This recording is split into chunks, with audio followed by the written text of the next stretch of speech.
बिस्मिल्लाहिर रहमानिर रहीम अल्हम्दुलिल्लाहि Kaffa व सलामुन अला इबादिहिल लज़ीना इस्तफ़ा अम्मा बाद रब्बि इश्रह ली सद्री व यस्सिर ली अम्री वहलुल उक़दतम मिन लिसानी यफ़क़हू क़ौली क़ाल रसूलुल्लाहि सल्लल्लाहु अलैहि वसल्लम इन्ना अस्दक़ल हदीस किताबुल्लाह व अहसनल हदी हदी मुहम्मदिन सल्लल्लाहु अलैहि वसल्लम व शर्रुल उमूरि मुहदसातुहा व कुल्लु मुहदसतिन बिदअह व कुल्लु बिदअतिन दलाला व कुल्लु दलालतिन फिन्नार। শহীদ কাফেলা প্রাণপ্রিয় সংগঠন বাংলাদেশ ইসলামী ছাত্র শিবির যশোর জেলা পশ্চিম শাখার উদ্যোগে আয়োজিত জিপিএ 5 প্রাপ্ত ছাত্রদের নিয়ে আজকের এই সংবর্ধনা অনুষ্ঠানে উপস্থিত আছেন শাখার সম্মানিত সভাপতি, শাখার সম্মানিত সেক্রেটারি, অন্যান্য অতিথিবৃন্দ, একান্ত প্রিয় জিপিএ 5 প্রাপ্ত মেধাবী শিক্ষার্থী বন্ধুরা, আসসালামু আলাইকুম ওয়া রাহমাতুল্লাহি ওয়া বারাকাতুহু। আপনারা ভালো আছেন সবাই? আলহামদুলিল্লাহ। একটু ক্লান্ত শ্রান্ত মনে হচ্ছে, গরম, আবার ঘূর্ণিঝড়ের পূর্বাভাস পাওয়া যাচ্ছে। আজকে অথবা কালকের মধ্যে একটি ঘূর্ণিঝড় আঘাত আনবে, নাম দিয়েছে রেমেল।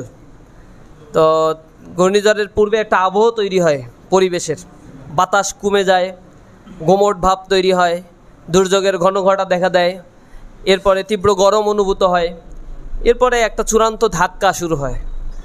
তো আল্লাহ রব্বুল আলমিনের কাছে দোয়া করি, আল্লাহ রব্বুল আলমিন আমাদেরকে ঘূর্ণিঝড়, জলোচ্ছ্বাস, এই জাতীয় প্রাকৃতিক যে দুর্যোগ রয়েছে, যেগুলো উপকূলীয় মানুষদের জন্য ক্ষয়ক্ষতির অনেক বেশি কারণ, চিন্তার কারণ, এগুলো থেকে আল্লাহ রব্বুল আলমিন আমাদেরকে হেফাজত করুন। প্রিয় বন্ধুগণ, আপনারা যারা আজকে জিপিএ 5 পেয়ে এখানে এসেছেন, ইসলামী ছাত্র শিবিরের পক্ষ থেকে আপনাদেরকে সংবর্ধনার আয়োজন করা হয়েছে খুব ক্ষুদ্র একটি পরিসরে, এবং যে অবস্থায় আপনাদেরকে ক্রেস্ট দিয়ে বরণ করার চিন্তা করা হয়েছে, ক্রেস্টের দামও বেশি না, সর্বসা করলে হয়তো 150-200 টাকা হবে, আর একটা গিফট প্যাক এটাও 150-200 টাকার বেশি না, একটা ফুলের স্টিক দিলেও দিতে পারে, সেটার দামও খুব বেশি হবে না। তো এইটা যদি আপনি হিসেব করেন যে কয় টাকার জিনিস দিল আমাকে, এটা হিসেব করে এইখান থেকে আমি কতটুকু সময় দিলাম, এই হিসেব কিতাব এইখানে আসলেই মিলানো খুব কঠিন। কারণ আপনার মেধার মূল্যায়ন আমাদের কাছে আসলেই দেওয়ার মতো কিছুই নেই। আমরা শুধুমাত্র আপনাদেরকে অ্যাপ্রিসিয়েশন করার জন্য, হাইলি কংগ্রেচুলেট জানানোর জন্য আজকের এই প্রোগ্রামটির আয়োজন করেছি। সারা দেশব্যাপী এই সংবর্ধনা প্রোগ্রামের আয়োজন ইসলামী ছাত্র শিবির করে থাকে। বাংলাদেশে এটি ছাত্র শিবির দীর্ঘদিন ধরে করছে। স্বাধীনতা উত্তর এই সংবর্ধনা দেওয়ার মধ্য দিয়ে মেধাবী ছাত্রদেরকে তাদের ক্যারিয়ারের সামনের দিকে এগিয়ে যাওয়ার জন্য যে প্ল্যান, এই প্ল্যানটি তাদেরকে ধরিয়ে দেওয়ার জন্য ইসলামী ছাত্র শিবির চেষ্টা করে। তারই অংশ হিসেবে আপনাদেরকে নিয়ে এই আয়োজন করা। এখন এই আয়োজনটা থেকে আপনারা যদি কিছু নিতে পারেন, এটা আপনাদের জন্য চলার পাথেও হবে। কেন অনেক আগে আমিও যখন ছাত্র শিবির করতাম না, ঠিক এরকম একটি আয়োজনের মধ্য দিয়ে ইসলামী ছাত্র শিবিরের দাওয়াত পাওয়া, সেখান থেকে একটা গাইড তারা যেভাবে দিয়েছে, যা আমার পরিবার অথবা আমার শিক্ষা প্রতিষ্ঠানের ক্লাস থেকেও আমি সেটা পাই নাই, যার ফলশ্রুতিতে একটা ইউনিক একটা চিন্তা চেতনার একটি ক্যারিয়ার গঠনের একটা ব্রুতি নিয়ে আমাদের পথ চলা শুরু হয়েছে। আল্লাহ রাব্বুল আলামিন আপনাদেরকেও যেন এমন এই প্রোগ্রামের মধ্য দিয়ে নিজেদেরকে তেমনই একটি চমৎকার ক্যারিয়ার প্ল্যানের দিক নির্দেশনা নেওয়ার তৌফিক দান করেন। কথা কি বুঝতে পারেন নাই? মন খারাপ খুব, কথা বেরোচ্ছে না, সালামের উত্তরটা খুব স্লো, মানে হচ্ছে এইখান থেকে আমাদের ছেড়ে দিলেই ভালো হয়, এমন একটি মানসিকতা। তো ছেড়ে দেওয়া হবে ইনশাআল্লাহ। তো একটা গল্প দিয়ে শুরু করি। একবার একজন ডাক্তার চিন্তা করলো যে তার এলাকায় তো মাদকের খুব ছড়াছড়ি, বাংলাদেশে এখন মাদক খুব বেশি, যুবক শ্রেণীর মধ্যে 70% মাদকাসক্ত। তো এই জাতি টোটালি হচ্ছে মাতাল একটা জাতি তৈরি হচ্ছে। শিক্ষার ব্যবস্থার হার বাড়ছে, ইউনিভার্সিটিগুলো হায়ার স্টাডিতে যাচ্ছে, আর মাদকাসক্তির পরিমাণ বাড়ছে। তো একজন ডাক্তারও এরকম চিন্তা করলো যে আমার এলাকায় মাদকাসক্তির পরিমাণ কমানোর জন্য কী ধরনের পলিসি নেওয়া যায়। তখন সে চিন্তা করলো যে মদ্যপায়ী মানুষদেরকে আমি একটু সতর্ক করব। এখন সতর্ক তো তাদের গিয়ে যদি বলা হয় তুমি মদ খাবা না, সে কি শুনবে? এটা সাথে সাথে মাইর শুরু করবে যে তুমি উপদেশ দেওয়ার আর জায়গা পাইলা না মিয়া, যাও এই জায়গা থেকে। তো ডাক্তার চিন্তা করলো যে একটা এক্সেপশনাল কোনো আইডিয়া ডেভেলপ করা যায় কিনা। তখন সে 2টা টিউব নিয়ে আসলো। টিউব বুঝেন তো, পাত্র আর কি, কাঁচের পাত্র। এই পাত্রের মধ্যে একটার মধ্যে রাখলো হচ্ছে নির্ভেজাল মদ, অ্যালকোহল, আর একটার মধ্যে রাখলো হচ্ছে একবারে ফ্রেশ মিনারেল ওয়াটার, পানি। এইবার দুইটা কেঁচো ধরে নিয়ে আসছে কোত্থেকে, নিয়ে এসে এবার ডাক্তার সবাইকে উদ্দেশ্য করে বলছে যে আপনারা একটু খেয়াল করেন এই দুইটা কেঁচোর কি অবস্থা হয়। তখন সে একটা কেঁচোকে পানির মধ্যে ছেড়ে দিয়েছে, একটা টিউবের মধ্যে পানি তার মধ্যে ছাড়ছে, আর একটা টিউবের মধ্যে হচ্ছে নির্ভেজাল ওয়াইন, মদ আর কি, বাংলা মদ না, এগুলো বিদেশি ওয়াইন, মদ। এইটার মধ্যে একটা কেঁচোকে ছেড়ে দিছে। এখন মদের মধ্যে যে কেঁচোটিকে ছাড়া হয়েছে, অ্যালকোহলের তেজস্ক্রিয়তার কারণে নিমিষের মধ্যে কেঁচোটি খণ্ড বিখণ্ড হয়ে পানির সাথে মিশে গেল। আর পানির মধ্যে মদের সাথে এটা মিশে গেল, আর মদের বাইরে একটা পানির বোতলে পানির টিউবের মধ্যে যে কেঁচোটিকে দিয়েছে সে দিব্যি ঘোরাফেরা করছে। এক্সপেরিমেন্ট শেষ। এবার ডাক্তার সবাইকে উদ্দেশ্য করে বলছে যে এই এক্সপেরিমেন্টের মাধ্যমে আপনারা আসলে কি বুঝলেন। এটা এসি রুমের মধ্যে সবাইকে ডেকে নিয়ে আসছে মগজ দোলাই করার জন্য। এখন মুখের কথাই তো আর শুনবে না, প্র্যাকটিক্যাল জিনিসটা দেখালো। এরপরে সবাইকে জিজ্ঞাসা করছে এর মাধ্যমে আপনারা কি শিখলেন। কেউ কথা বলে না, কি বলবে চিন্তা করে পারছে না। পেছন দিক থেকে একজন মাতাল দাঁড়িয়েছে, দাঁড়িয়ে বলছে স্যার, মদ খাইলে পাকস্থলীতে কেঁচো জন্মায় না। ডাক্তার তো খুব হতাশ হলো, বলছে যে আমি কি আসলে এইটাই বুঝাইতে চাইছি। সবাই তালি দেওয়া শুরু করছে, হ্যাঁ স্যার ও ঠিক বলছে, এইটাই বুঝাইতে চাইছে। মানে যার মনে যা ফাল দিয়ে ওঠে তা, ওর চিন্তাই হচ্ছে মদ ছাড়বে না। এখন মদটাকে পজিটিভলি কিভাবে উপস্থাপন করা যায় সেই চিন্তার মধ্যে সে ব্যস্ত। ডাক্তার মাথায় হাত দিয়ে বলছে যে ভাই আমি এইটা বুঝাইতে চাই নাই, আমি বুঝাইছি অ্যালকোহলের তেজ এত বেশি আপনার ভিতরের যন্ত্রপাতি সব নষ্ট করে ফেলবে, যেমনিভাবে এই কেঁচোটাকে সে খেয়ে ফেলছে, আপনার ভিতরের নার্ভ সিস্টেমকে নষ্ট করে ফেলবে, দয়া করে এটা খেয়েন না। আর আপনারা বুঝলেন উল্টা। সবাই গেছে দাঁড়ায় যে না ও যা বলছে এটাই সঠিক। তা আমাদের এই এ প্লাস সংবর্ধনায় ডেকে নিয়ে এসে এখন আমরা তো অনেক কথা বলবো, এর এইগুলো সবার মাথার 1 বিঘা দুপুর থেকে চলে যেতে পারে, আবার কেউ এটাকে অ্যাকসেপ্ট করবে। তো আমরাও এটা প্রত্যাশা করি না যে এইখানে যারা প্রোগ্রামে উপস্থিত হয়েছে 100% of the audience will accept my speech. এখানে কিছুই অ্যাকসেপ্ট করবে, এবং যে অ্যাকসেপ্টেন্সিটা করে তার স্ট্যাটিস্টিক্সটা কি সেটাও আপনাদেরকে আমি বুঝাবো। জীবনে কেন স্ট্রাগল করার প্রয়োজন সেই জিনিসটাও আপনাকে এখান থেকে সিদ্ধান্ত নিতে হবে। কারণ এই প্রোগ্রামটা সোকল্ড আপনাকে ইন্সপাইরেশন দেয়া, অ্যাপ্রিসিয়েশন করে এখান থেকে আপনাকে খুবই আউটস্ট্যান্ডিং ট্রিমেন্ডাস মেরিটোরিয়াস স্টুডেন্ট বানিয়ে ছেড়ে দেওয়া আমাদের উদ্দেশ্য না। আমরা জীবনবোধটা শিক্ষা দিই। ইসলামী ছাত্র শিবিরের goal is to identify what is your lifestyle. তুমি যে জায়গায় যেতে চাও সেই জায়গায় লাইফস্টাইলটা তোমার কেমন হলে ওই জায়গা তুমি অ্যাকোয়ার করতে পারবা। তুমি যে জায়গায় আসলে যেতে চাও, বর্তমান বাংলাদেশের socio economic condition, social structure, economic structure, সামগ্রিক বিষয় এডুকেশনের সিস্টেমের কারণে ওই জায়গায় যেতে গেলে how much effort you have to give. So এই ইফোর্টটা দেওয়ার জন্য কত রকমের কম্পিটিশন তোমার সামনে হাজির হবে। এ প্লাস সংবর্ধনা, নবীন বরণ সংবর্ধনার মাধ্যমে এইটা আমরা শিখাই। এই প্রোগ্রামের মাধ্যমে আমরা এরকম না যে ছাত্রলীগের গিবত করে আমাদের প্রোগ্রাম শুরু হবে আর শেষ হবে। আল্লাহর রাস্তায় তাদের জন্য দোয়া ছাড়া আমাদের আর কোনো কথা নাই। যারা আমাদের পেছনে লেগে থাকে তাদের জন্য আমরা একটা বাক্যই ব্যবহার করি, উহারা প্রচার করুক হিংসা বিদ্বেষ আর নিন্দাবাদ, আমরা বলিব সাম্য শান্তি এক আল্লাহ জিন্দাবাদ। এরপরে যে যা বলে বেড়াক এটা আমাদের হেডেকের কোনো বিষয় না। আমাদের প্রোগ্রামগুলো সুনির্দিষ্ট একটা মেসেজ থাকে, এবং এই মেসেজটা কনফার্ম করার আগ পর্যন্ত আমরা ছাত্রদেরকে নিজেদের হৃদয়ের সম্পূর্ণ আবেগ দিয়ে, নিজেদের আপন ভাইয়ের মতো মনে করে আমরা তাদেরকে অ্যাডভাইস দেওয়ার জন্য চেষ্টা করি। এবং অ্যাডভাইস দিয়ে ছেড়ে দেওয়ার মতো কোনো সংগঠন ইসলামী ছাত্র শিবির নয়। এখান থেকে তোমার রোড ম্যাপ কেমন হবে, coaching guideline, individual guideline, university higher স্টাডির জন্য ব্রিজিং প্রজেক্ট চালু করা, এরপরে তুমি হায়ার স্টাডির পরে বিদেশে যদি যাও, পৃথিবীর কোন দেশে তুমি যাবা, এমন কোনো দেশ নাই যে দেশে ইসলামী ছাত্র শিবিরের ভাইয়েরা তোমাকে স্বাগত জানানোর জন্য বসে নাই। সারা পৃথিবীতে আলহামদুলিল্লাহ স্বাধীনতার পর থেকে এই পর্যন্ত ইসলামী ছাত্র শিবির লক্ষ লক্ষ মানুষ তৈরি করতে সক্ষম হয়েছে, যারা পৃথিবীর বিভিন্ন ইউনিভার্সিটিতে বিভিন্ন কর্মক্ষেত্রে দক্ষতার সাথে নিজেদের সততার সাথে কাজ করে যাচ্ছে। সেটা Islami Chhatra Shibir is not a so-called organization, political organization. It's a complete an institution. এটা সব রকমের গাইডলাইন দিয়েই আমরা একটা ছাত্রকে পরিচালনা করার জন্য চেষ্টা করি। আমাদের জন্য চক্রান্ত ষড়যন্ত্র তারা করে, এটা করতেই থাকবে তারা। ঈর্ষা তো তাদের হয়, হিংসা তো তাদের হবেই।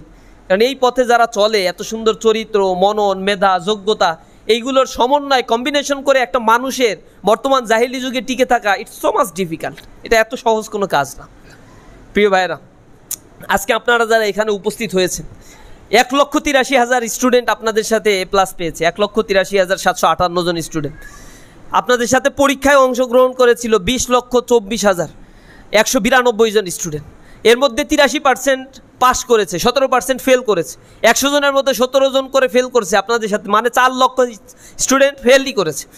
এই 20,24,000-এর মধ্যে সবাই আবার পরীক্ষায় অংশগ্রহণ করতে পারে নাই, কারণ তার আগেই কয়েক হাজার ছাত্র মৃত্যুবরণ করেছে, আর কিছু কিছু ছাত্র অসুস্থ ছিল, যার ফলে পরীক্ষায় অংশগ্রহণ করতে তারা পারে নাই।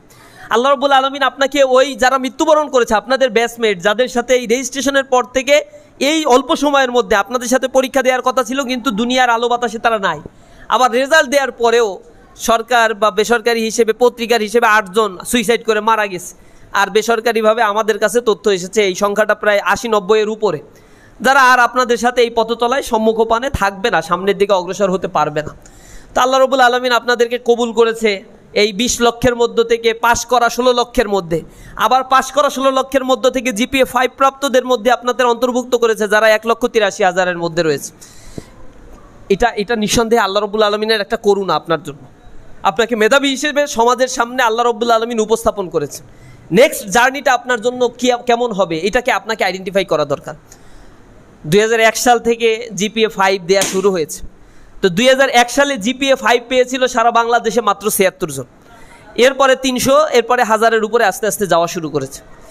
তো আমার কাছে যে 20 বছর বা 25 বছরের স্ট্যাটিস্টিক্স রয়েছে, সেখানে আমি দেখেছি করোনাকালীন 2 বছরের হিসেব বাদ, এইটা অটোপাস, এই হিসাবটা আর নিব না, এর আগে এবং পরের হিসেব অনুযায়ী যে বছর এসএসসিতে এ প্লাস পেয়েছিল 1,05,000, 2 বছর পরে গিয়ে অর্থাৎ 17 সালে 1,05,000 এ প্লাস পেয়ে থাকলে 2019 সালে গিয়ে এরা যখন এইচএসসি পরীক্ষা দিয়েছে তাদের মধ্যে এ প্লাসের পরিমাণ ছিল 36,000। যে বছর এ প্লাস পেয়েছে এসএসসিতে 1,09,000, 2 বছর পরে এইচএসসিতে গিয়ে এদের এ প্লাসের পরিমাণ ছিল 56,000। যেই বছর এ প্লাস পেয়েছিল এসএসসিতে 98,000, এইচএসসিতে গিয়ে সেই বছর এ প্লাস পেয়েছিল 32,000। অর্থাৎ 2 বছরের ব্যবধানে একটা ছাত্র এসএসসি আপনারা পরীক্ষা দিয়েছেন 2024 সালে, এইচএসসি দেবেন 2026 সালে, ওই 24 আর 26-এর ব্যবধান হবে 50% অথবা 60%। এ প্লাসধারী এইচএসসিতে গিয়ে এ প্লাস পাবে না। এটা নর্মাল একটা ট্রেন্ড, স্বাভাবিক একটা গতিধারা, অথচ হওয়া উচিত ছিল। আমি জীবনে সফলতার দ্বার প্রান্তে এসেছি, স্টার্টিংটা সফল হয়েছি, এর পরবর্তীতে আরও কোয়ালিফিকেশন ডেভেলপ করার কথা ছিল, কিন্তু কার্যত সেটা হচ্ছে না। এইটাই কেন হচ্ছে না এটা আমরা আলোচনা করব। প্রধানমন্ত্রী শেখ হাসিনা এবার রেজাল্ট পাওয়ার পরে গত বছরে একই কথা বলেছে, এই বছরে একই কথা বলেছে। শিক্ষামন্ত্রীকে ডেকে বলছেন যে মেয়েরা এত বেশি পাস করছে, ছেলেদের পরিমাণ কমে যাচ্ছে কেন? কারণ আজ থেকে 10 বছর আগেও এ প্লাস প্রাপ্ত ছেলেদের পরিমাণ যদি থাকতো 90 জন, মেয়ে থাকতো 20টা। পাশের পরিমাণ ছেলেরা যদি 90% মানে 60%, 70% পাস করতো, মেয়েরা পাস করতো 30%, 40%। তো সেইখান থেকে এখন এমন বেশি পরিবর্তন হয়েছে, ছেলেরা পাস করছে 49% আর মেয়েরা পাস করছে 51%। আস্তে আস্তে এটা এমন ট্রেন্ডে চলে যাচ্ছে। বিসিএসে বলেন, ইউনিভার্সিটিতে বলেন, মেডিকেলে দেখবেন 4300 সিট আছে মেডিকেলের, তো সেখানে মেয়েদের ভর্তির পরিমাণ 3000 আর বাদ বাকি 1500 হচ্ছে ছেলে। দুর্ভাগ্যজনক না? বিশ্ববিদ্যালয়গুলোতে যাবেন সেখানে 60% মেয়ে, বিসিএস ক্যাডারে যাবেন সেখানে 60-র উপরে মেয়ে ভর্তি হচ্ছে, মেয়ে চান্স পাচ্ছে, ডিসি হচ্ছে, এসপি হচ্ছে, ম্যাজিস্ট্রেট হচ্ছে, পুলিশ কমিশনার হচ্ছে। এটা কি বাংলাদেশের জন্য খুব ভালো একটা ট্রেন্ড? আল্লাহ রাব্বুল আলামিন একজনের উপরে আরেকজনকে মর্যাদা দিয়েছে, আর দুনিয়ার আমরা আমাদের হীনমন্যতার কারণে, আমাদের দুর্বলতার কারণে এই মর্যাদাটা আমরা হারাতে বসেছি। কারণটা কি? 4-5 দিন আগে বিজনেস স্ট্যান্ডার্ড পত্রিকায় একটা স্ট্যাটিস্টিক্স দেওয়া হয়েছে। স্ট্যাটিস্টিক্সটা এমন যে মেয়েদের মধ্যে সেলফোন যারা ব্যবহার করে, মুঠোফোন যারা ব্যবহার করে, তাদের মধ্যে ইন্টারনেট ব্যবহারকারী কন্টিনিউয়াসলি ইন্টারনেট ব্যবহার করে 100 জনের মধ্যে 24 জন। আর ছেলেদের মধ্যে 84 জন আছে যারা 100 জনের মধ্যে 84 জন সেলফোন ব্যবহার করে এবং ইন্টারনেট সহ। আমি মনে করলাম এইটা একটা বড় কারণ। দ্বিতীয়ত হচ্ছে ইন্টারমিডিয়েটে যখন ছাত্ররা ভর্তি হয় তখন একটা গণ্ডি থেকে আরেকটা গণ্ডিতে যায়, নতুন একটা বন্ধু পায়, বড় কলেজ পায়, মিছিল মিটিংয়ে ছাত্রলীগ পাবে, নেতা হওয়ার সুযোগ পাবে, প্রেম করার সুযোগ পাবে। তার মানে সে এমন একটা জগতে চলে যায়, first year is rest year, second year don't care. পরীক্ষার সময় আসলে তখন মাথাটা চক্কর দেয় আর ঘুরতে থাকে, তখন আর রেজাল্টটা করতে পারে না, শেষ মুহূর্তে গিয়ে রেজাল্টটা ফল করে। এই যে এইচএসসিতে যারা এ প্লাস পাবে আপনাদের সাথে, ধরি আপনাদের সাথে 1,80,000 এসএসসিতে এ প্লাস পেয়েছে, আমরা ধরলাম যে এই বছর আপনাদের সাথে 2 বছর পরে এইচএসসিতে গিয়ে হয়তো 90,000 A+ পাবে, সর্বোচ্চ এস্টিমেশন আমি করলাম। তো এই 90,000 যারা A+ পাবে আপনাদের সাথে, সবাইকে কি আসলে বিশ্ববিদ্যালয়ে চান্স পাওয়ার মতো সিট বাংলাদেশে আছে? সর্বসাকল্যে বাংলাদেশে medical college, engineering college, engineering university আর পাবলিক বিশ্ববিদ্যালয়ে সিট আছে 62 থেকে 65,000। আর একটা বিষয়, এসএসসিতে যারা A+ পায়, এইচএসসিতে যারা A+ পায়, তাদের সবাই কি এসএসসিতে A+ পেয়েছিল এরকম হয়? একটা বড় অংশ আছে এসএসসিতে A+ পায় না, এ গ্রেড পাওয়া, এইচএসসিতে A+ পেয়ে গেছে, কারণ প্রচুর পড়াশোনা করছে। ওই যে একটা ধাক্কা খেয়েছে, এই ধাক্কা সে কাটিয়ে ওঠার চেষ্টা করছে। এই সংখ্যাটা হচ্ছে অন্তত 10 থেকে 12%। তার মানে আমি হিসেব করে দেখলাম, এসএসসিতে যারা A+ পায় 2 বছর পরে গিয়ে এইচএসসিতে A+-এর পরিমাণ তাদের মধ্য থেকে 60% পাই না। 40টা ছাত্র A+ পায় আর বাকি 60 জন A+ই পায় না।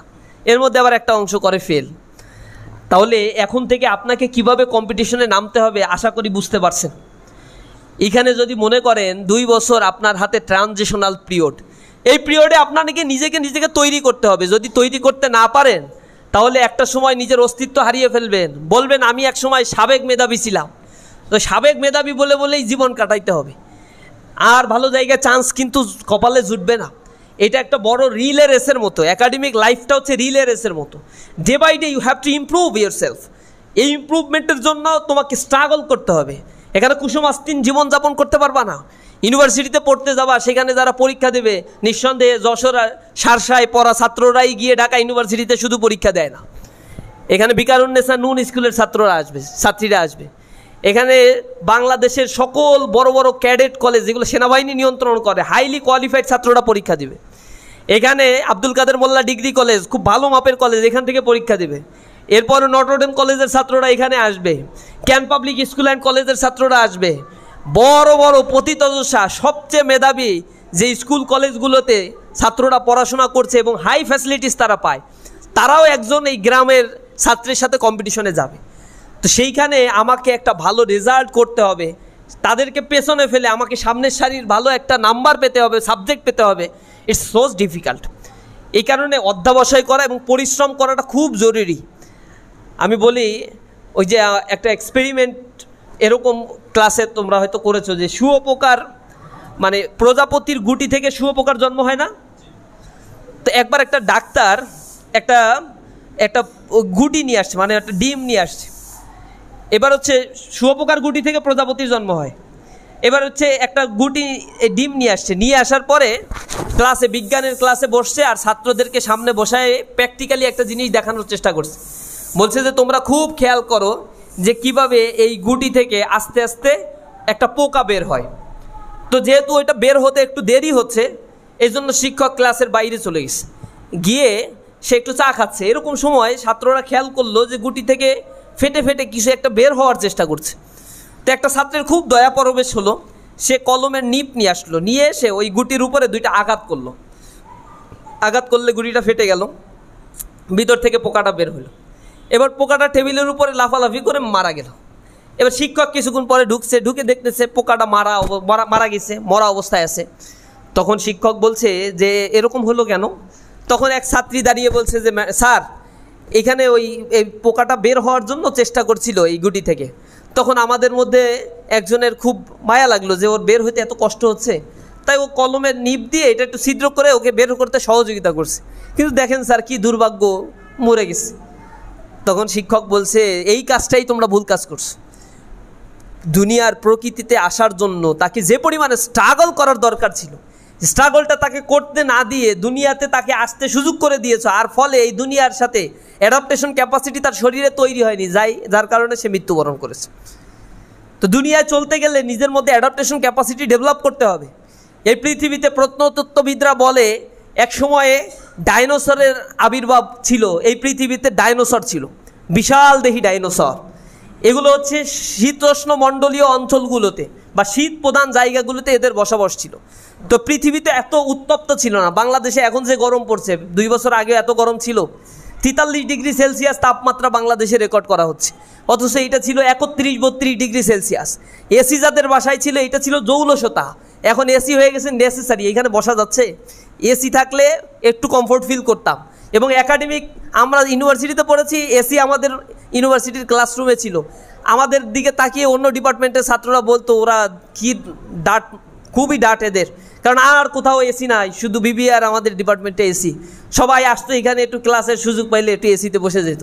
এটা তাদের জন্য ছিল একটু মানে অন্যরকম একটা ফিলিংস। আমরা এসিতে বসে ক্লাস করতাম, কারণ সুযোগটা ছিল আমাদের। তখন হচ্ছে এসিটা এত নেসেসারি ছিল না। এখন ইউনিভার্সিটিতে প্রত্যেকটা জায়গায় জায়গায় এসি ছাড়া ক্লাসরুমগুলোতে ক্লাস করা অনেক ডিফিকাল্ট একটা বিষয়। এর কারণ হচ্ছে তাপমাত্রা বেড়ে যাচ্ছে, মানুষ গাছগুলো কেটে ফেলছে, যার ফলে এই পৃথিবী থেকে অনেক প্রজাতির প্রাণী এই পৃথিবী থেকে একটা সময় হারিয়ে যাবে। তো ডাইনোসরও পৃথিবীতে একটা সময় ছিল, কিন্তু শীত প্রধান দেশে থাকার কারণে পৃথিবী যখন আস্তে আস্তে উত্তপ্ত হওয়া শুরু করলো, তখন ডাইনোসরও পৃথিবীর অস্তিত্ব থেকে বিলীন হয়ে গেল।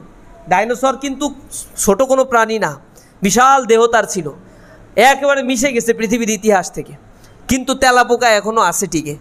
প্রমোদ চৌধুরীর একটা বক্তব্য আছে, অতিকায় হস্তি লোপ পাইয়াছে, কিন্তু তেলাপোকা এখনও টিকিয়ে আছে। কারণ তেলাপোকা হচ্ছে অ্যাডাপ্টেশন ক্যাপাসিটি তেলাপোকার অনেক ভালো। স্যাঁতস্যাঁতে আবহাওয়ার মধ্যে সে চলাফেরা করতে পারে, থাকতে পারে, প্রচণ্ড শীতের মধ্যে সে থাকতে পারে, আবার গরমের মধ্যেও সে নিজেকে মানিয়ে নিতে পারে।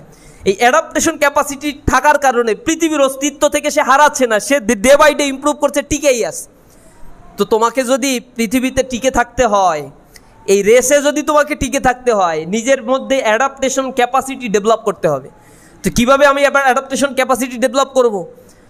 তোমার প্রতিনিয়ত নিজের সাথে নিজেকে স্ট্রাগল করতে হবে, অধ্যবসায় করতে হবে। গোল্ডস্টানের কাছে বিশ্বসেরা অ্যাথলেট ছিল, তার কাছে জিজ্ঞাসা করছে সাংবাদিকেরা, আপনার সফলতার পেছনে রহস্য কী, কারণ কি? তখন সে বলেছিল যে দেখেন, আমার খুব বেশি কোনো কারণ নাই সফলতার পেছনে। একই ধরনের প্রশ্নের উত্তর দিয়েছিল ওই যে উসাইন বোল্টের নাম শুনছো, মোহাম্মদ আলী ক্লের নাম শুনছো, বিশ্বসেরা কুস্তিগির ছিল। মোহাম্মদ আলী ক্লে যখন কুস্তি খেলতে নামতো, তখন জার্মান থেকে একজন আসছে, তাকে বলতো যে তুমি কেন আসছো, এই গেমে তো আমিই জিতবো, তুমি আসছো, তুমি তো হেরেই যাবা, তুমি চলে যাও। মোহাম্মদ আলী ক্লের এই কথা শুনে ওর তো খুব রাগ হইতো, যে চিনি না জানি না, তুমি মিয়া আমার মতো একজন প্রতিযোগী, তুমি এক দেশ থেকে আসছো, আমি এক দেশ থেকে আসছি, খেলার আগেই তুমি জিতে যাবে, এটা কেমনে বলো? তো খেলা যখন শুরু হতো, মোহাম্মদ আলী ক্লে জিতে যেত, ওই লোকের মুখের কাছে মুখ নিয়ে বলতো যে আমি মোহাম্মদ আলী ক্লে, বলছি না আমি জিতে যাব, I am Mohammad Ali clay, I am the great. তো সাংবাদিকরা প্রশ্ন করছে আপনার সফলতার রহস্য কি? তখন সাংবাদিকদের প্রশ্নের উত্তরে সে বলছে যে আমার সফলতার পেছনে আসলে কোনো রহস্য নাই। মূল রহস্য হচ্ছে আমি যখন গেম খেলতে যাই, তখন আমি যখন প্র্যাকটিস করি জিমে, তখন আমি ক্লান্ত হয়ে যাই একটা সময়। তো ক্লান্ত হওয়ার পরে আমি ডান দিকে বাঁ দিকে তাকাই, তাকানোর পরে আমি দেখি ডান দিকে বাঁয়ের দিকে কেউ পরিশ্রম করছে কিনা, আছে কিনা কেউ। যদি আমি দেখি কেউ আছে, আমার ভিতরে এত জেদ কাজ করে, তখন আমি আমার ক্লান্তি ভুলে গিয়ে আমি আরও বেশি পরিশ্রম করা শুরু করি। এবার আমি আরও এক্সারসাইজ করতে করতে দেখি আমি ডান দিকে বাঁ দিকে কেউ আছে কিনা। যখন দেখি কেউ নাই, তখন আমার ভিতরে একটা জেদ জন্মায় যে এইটাই হচ্ছে আমার জন্য সুযোগ, যেহেতু সবাই চলে গেছে, এখন আমার পক্ষে সুযোগ, আমি আরও বেশি এক্সারসাইজ করব। তখন আমি 1 ঘন্টা বেশি এক্সারসাইজ করি। আমার সফলতার পিছনে যদি কোনো কারণ থাকে, সেটা হচ্ছে আমি অধ্যবসায় এবং অন্যের তুলনায় বেশি পরিশ্রম করি। আর যেহেতু আমি বেশি পরিশ্রম করি, নিঃসন্দেহে আমি সবার তুলনায় ভালো করব, এইটাই স্বাভাবিক, এটা আমি ডিজার্ভ করি, এটা এক্সপেক্ট করি। উসাইন বোল্ট যখন দৌড়াতো, তখন দৌড়াতো আর পিছনের দিকে তাকাতো, সামনে পেছনে তাকিয়ে দেখতো যে কে আছে তার কাছে, মনে হয়েছে যে সে বাচ্চা মানুষের সাথে দৌড়াচ্ছে, অথচ তার বেগটা ছিল অসম্ভব রকমের বেগ। এটা হচ্ছে পরিশ্রম প্রিয়তা, সেই মানুষকে সেই জায়গায় নিয়ে গিয়েছে। এখন আমরা যে হয়, এই যে আমাদের যুবকদের মধ্যে, ছাত্রদের মধ্যে রেজাল্ট খারাপ হচ্ছে কেন? এই প্রবণতা তৈরি হওয়ার পেছনে মূল কারণ হচ্ছে বাংলাদেশে ডে বাই ডে রেজাল্ট খারাপ হচ্ছে কেন ছাত্রদের, অথচ লেখাপড়ার ইকুইপমেন্ট তো আমাদের কাছে অ্যাভেলেবেল আছে। আমরা ইন্টারনেট ইচ্ছা করলে ডিকশনারির দিকে যাওয়া লাগে না, একটা ডিকশনারির ওয়েবসাইট পেয়ে একটা অ্যাপস ডেভেলপ করি, যদি ডাউনলোড করে নেই, সাথে সাথে ক্লিক করলেই পাওয়া যায় না। কিন্তু আমরা স্কুলে পড়ার সময় এই সুযোগ সুবিধা পাই নাই, আমাদের শিক্ষকেরা এটা পায় নাই, কষ্ট করে পড়তে হয়েছে তাকে। আমাদের কাছে সব কিছু অ্যাভেলেবেল আছে, কোনো প্রশ্নের উত্তর না পাইলে সার্চ দিলেই হলো। আর এখন আবার চ্যাট জিপিটি আসছে, আর্টিফিশিয়াল ইন্টেলিজেন্স আসছে, এখন এখানে কিছুই বলা লাগছে না, তুমি শুধু লিখে দেবা যে একটা এসে লিখে দাও, তোমার মতো করে ইউনিক একটা এসে তোমাকে লিখে দিয়ে দেবে আর্টিফিশিয়াল ইন্টেলিজেন্স। এত সহজ, এত তথ্য প্রযুক্তি আমাদের কাছে আসার পরেও আমরা মেধাকে কাজে লাগাতে পারছি না কয়েকটা কারণে। এক হচ্ছে ইন্টারমিডিয়েটে ওঠার পরে আমরা বাঁধন ছুট হয়ে পড়ি। পরিবার পরিজন ঠিক মতো বুঝে না আমাদের কীভাবে গাইড করতে হবে। বাবার কাছে বলি A+ পাইছি, আমার একটা মোটরসাইকেল দেবো না, নাহলে লেখাপড়া বাদ দিলাম। বাপ বয়ে একটা মোটরসাইকেল দিয়ে দিবে। এরপরে কারো বলবে যে এতদিন সিম্ফনি চালাইছি, সিম্ফনি কি চলে এই বাজারে? অ্যাপেল একটা দাও। আর অ্যাপল যদি একান্ত নাই বা দিতে পারো, তাহলে তুমি একটু চিন্তা ভাবনা করে দেখো, স্যামসাংয়ের একটা সেট খুব ভালো, খুব বেশি দাম না, 60-70 হাজার টাকা হইলেই মোটামুটি চলে। এখন আমার তো ভালো রেজাল্ট করছি, অনেক লেখাপড়ার পেশা, আমার তো একটু দরকারই অ্যান্ড্রয়েড ফোন একটা। বাপরে বুঝাই শোনায়, আসলে এই মোবাইলের কোনো দরকার নেই। এই লেভেলে ইন্টারমিডিয়েটের লেখাপড়ায় মোবাইলের বিন্দু মাত্র কোনো দরকার নেই। কিন্তু ফুসলায় ফাসলায় আপনারাই কেউ না কেউ এই আকাশটা করবেন এবং নিজের পায়ে আপনারা কুড়াল মারবেন। একটা সময় ফোন থাকবে, অ্যান্ড্রয়েড ফোন থাকবে, মোটরসাইকেল থাকবে, কিন্তু চালাইতেও ইচ্ছা করবে না, দেখতেও ইচ্ছা করবে না।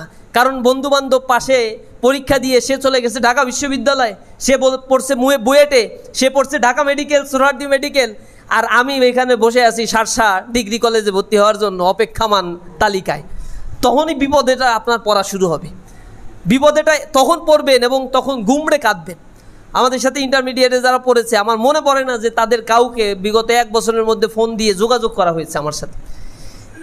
একজন হয়তো টেডিকেলে যারা পড়েছে বা বুয়েটে পড়ছে, এরকম ভাইদের সাথে মাঝে মাঝে ফোন দিয়ে হয়তো কথা হয়, কিন্তু ওই বন্ধুদের সাথে কত সময় আমরা কাটিয়েছি বা আরও কাটানোর সুযোগ ছিল, অনেকেই কাটিয়েছে দেখেছি। ক্রিকেট খেলছে, ঘুরতে গেছে, বলে 31st নাইট, এটা তো বছরে একবারই আসে। ঈদ, কোরবানির ঈদ, এটা তো একবারই আসে। রোজার ঈদ, এইটাও তো একবার আসে। এরপরে হচ্ছে পয়লা বৈশাখ, এটা তো একবারই আসে বছরে। 14ই ফেব্রুয়ারি একবারই আসে। সবে কদর একবারই আসে, সবে মিরাজ একবারই আসে। তোর জীবনে 360 দিনই তো একবার করেই আসে। এখন 360 দিনই যদি এটা উৎসব পালন করতে হয় তাকে, তাহলেও পড়বে কোন সময়? আমাদের শিক্ষা প্রতিষ্ঠানের অবস্থা তো 82 দিনই থাকে বন্ধ, শুধু এই কাজ ওই কাজ, এই পূর্ণিমা বৈদ্য পূর্ণিমা। ছাত্ররা যদি এইভাবে একদিনই আসে করতে থাকে, কি অবস্থাটা হবে? আমার কিছু ছাত্রকে আমি ক্লাসে বলতাম যে শোনো, অধ্যাবসায় চেষ্টা যত তুমি করবা, আল্লাহ রাসূল বলেছে তাকে সেই ফলটা আল্লাহ দান করে। মান জাদ্দা ওয়াজাদা, যে চেষ্টা করে সে পায়। তুমি এখন যতটুকু পরিশ্রম দেবা তার ফিডব্যাকটা তুমি পাবা। তুমি যদি এই বছরের ঈদটা তুমি না কাটাও ঠিক মতো, সামনের অন্তত 50 বছর বেঁচে থাকলে 50 বছরের ঈদটা খুব আনন্দে যাবে তোমার। আমি বলতাম যে তুমি, তোমার বাড়ি যদি পঞ্চগড় হয়, তুমি থাকো খুলনায়, তো এইখান থেকে পঞ্চগড় যাওয়া আসা করতে 2 দিন ব্যয় হবে। যেহেতু সফর করবা, 2 দিনের ক্লান্তির কারণে তোমাকে আরও 4 দিন রেস্ট নিতে হবে। বাসায় গিয়ে 3 দিন থাকবা, 3 দিন পড়াশোনা হবে না। 4-8 7 দিন তোমার নষ্ট হয়ে গেল অ্যাডমিশনের আগে বা একাডেমিক লেখাপড়ার এই সময়টা খুবই গুরুত্বপূর্ণ। তো এই 7টা দিন যারা মনে করো ঈদের ছুটি কাটাবে, 2 ঈদে 14 দিন, আর তুমি এইবার ঈদের ছুটি যদি না কাটাও, তাহলে তুমি 14 দিনে প্রতিদিন যদি তুমি 15 ঘন্টা করে পড়ো, তাহলে হিসেব করে দেখো 300 ঘন্টা তুমি অন্যের তুলনায় বেশি পড়ে ফেললা। এখন যে তোমার সাথে আর ফাইটিং করবে, জীবনও তোমাকে আর ধরতে পারবে না। ওই 300 ঘন্টা তো সে আর গ্যাপ পূরণ করতে পারবে না। তো আমি ছাত্রদেরকে দেখতাম, আমি নামাজ পড়তে গেছি, ঈদের নামাজ, দেখি ছাত্ররা আছে, কিছু ছাত্র আছে আর কি, সবাই তো আর থাকে না। আমি বললাম যে তোমরা বাড়ি যাও না? বলছে না স্যার, আপনি বলছিলেন না এইবার ঈদ ভালো না কাটাইতে পারলে পরের ঈদগুলো খুব ভালো কাটবে, তো পরের ঈদ ভালো কাটানোর জন্য এইটা স্যাক্রিফাইস করলাম। আমি বলছি আরে বোকা, একটু উৎসাহ দেওয়ার জন্য বলছি, তোমরা যাও। বলছে না স্যার, এটা দেখি কাজে লাগি কিনা। তাই আমি বলছি চলো তাহলে আমাদের বাসায় চলো, খাওয়া দাওয়া করিও, ঈদে একটু ঘুরিয়ে। বলছে না স্যার, তাইলে তো লাভ হইলো না, আমরা সকালে আলু ভর্তা ডাল রান্না করছি, এইটাই খাবো, এইটাই আজকে এবার ঈদ, এবার খুব আনন্দে কাটবে আমাদের ঈদ বইয়ের সাথে। তা আলহামদুলিল্লাহ এরকম ছাত্র যাদের পাইছি, ম্যাক্সিমামই হচ্ছে মেডিকেলে পড়ছে, ম্যাক্সিমাম ঢাকা ইউনিভার্সিটিতে পড়ছে, এখন একটা অংশ ভালো চাকরিও করতেছে আলহামদুলিল্লাহ। তুমি কিছু দিলে, এটা ইকোনমিক্সের ভাষায় বলে অপরচুনিটি কস্ট। কিছু দিলে কিছু তুমি পাবা। তুমি সবই অর্জন করতে চাইবা, সবই নেবা, দুনিয়ার আনন্দ ফুর্তি সবই নেবা, দুনিয়া তোমাকে সব কিছু দিবে না। দুনিয়া খুবই স্বার্থপর। দুনিয়ায় যেখানেই তুমি এফোর্ট দেবা, সেই ফিডব্যাকটাই তুমি পাবা। সুতরাং তোমাকে পরিশ্রম প্রিয়তা বাড়াতে হবে, এর কোনো বিকল্প নাই। এখন থেকে সেই পরিশ্রমটা তোমার জন্য ফরজ করে নাও নিজের জন্য। 2টা বছর তোমার হাতে সময়, সামনে অনেক কম্পিটিশন, ভর্তি যুদ্ধ আছে। ইউনিভার্সিটিতে ভর্তি না হতে পারলে এসএসসি এইচএসসির A+-এর কোনো দাম নাই। ইউনিভার্সিটিতে ভর্তি হতে হবে, হায়ার স্টাডি করতে হবে।